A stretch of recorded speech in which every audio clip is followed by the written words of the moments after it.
Irmã Adélia, ela é da mesma cidade que eu, né? Pesqueira, porque é onde aconteceram essas aparições em 1936. Só que ela estava no convento das damas, que é Sim. em Recife.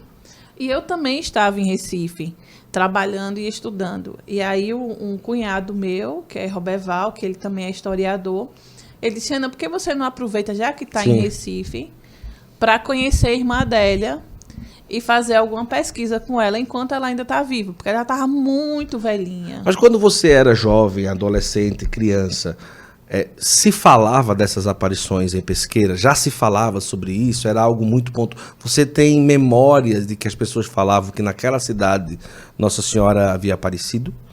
Onde há essas aparições, há sempre muita controvérsia. Foi assim em Pesqueira, foi assim em Fátima, foi assim em Lourdes, Sim, é assim sim. em todos os lugares. Então, tem as pessoas que acreditam e tem as pessoas que não acreditam. Sim. Essas controvérsias, elas são ainda mais intensas quando não há um pronunciamento da igreja. E esse era o cenário quando eu era criança e adolescente, né? Então, se falava pouco nessas aparições, mas o que a gente ouvia falar era sempre mais negativo do que positivo. Porque as pessoas... dizem que apareceu uma santa naquela serra. Mas isso aí foi as meninas que inventaram. Isso aí é coisa de cabeça de criança. Então, mas isso é explicado porque não havia um estudo ainda nesse sentido. Você acha que o fato de ser uma aldeia indígena contribuiu no início? Isso é lenda dos índios, isso é porque falavam, isso é uma lenda como qualquer outra. Porque a pessoa pode até pensar, né? Porque até hoje é uma aldeia indígena. A aldeia que chama mesmo? Aldeia, exatamente. É a aldeia indígena do povo Chucuru do Ororubá. Isso.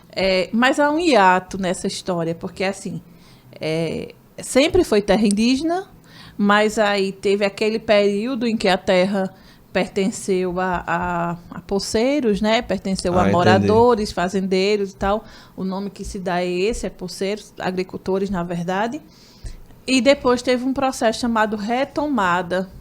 E aí essas pessoas foram indenizadas, saíram das terras e as terras voltaram a ser exclusivamente terras indígenas. Nesse período dessas aparições, é esse período desse ato, onde essas terras não eram consideradas indígenas pela sociedade. Entendi. Então, nesse período, não se falava em terra indígena. Não se falava nem nos índios, falavam os caboclos da serra. Entendi. Então, nessa época, não era, nem se falava e não era considerada ali uma área indígena. Não era considerada. No período das aparições. Entendi. Então, quando eu era criança também, os chucurus, o povo do qual eu também descendo, minha avó era índia, então eles estavam iniciando esse processo de retomada, se organizando para ter de volta essas terras. Então não tinha muito essa questão indígena. Foi bom você falar nessa questão indígena, porque em lenda urbana, existe uma lenda urbana de que as pessoas não podem, e até símbolos de que os índios não deixam entrar. Quero aproveitar essa oportunidade, essa audiência maravilhosa que você tem, de jeito nenhum, para dizer que isso não existe, não. São muito acolhedores. Eu já ouvi alguém dizendo, você vai lá, cuidado que tem índio, pode lhe jogar uma lança, não sei o quê. O povo exagera, inventa cada coisa, né? Isso, é tudo muito mal explicado nesse sentido, né?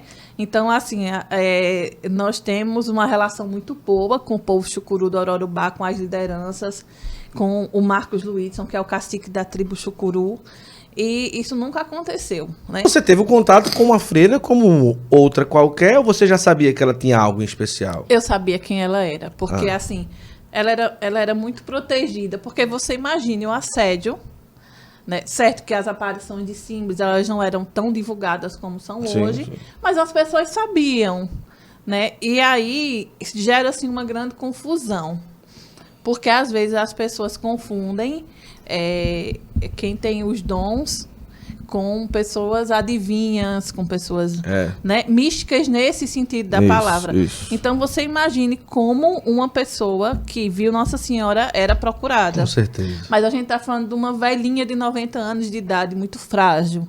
Então ela tinha que ser protegida e a congregação dela fez esse trabalho muito bem de protegê-la.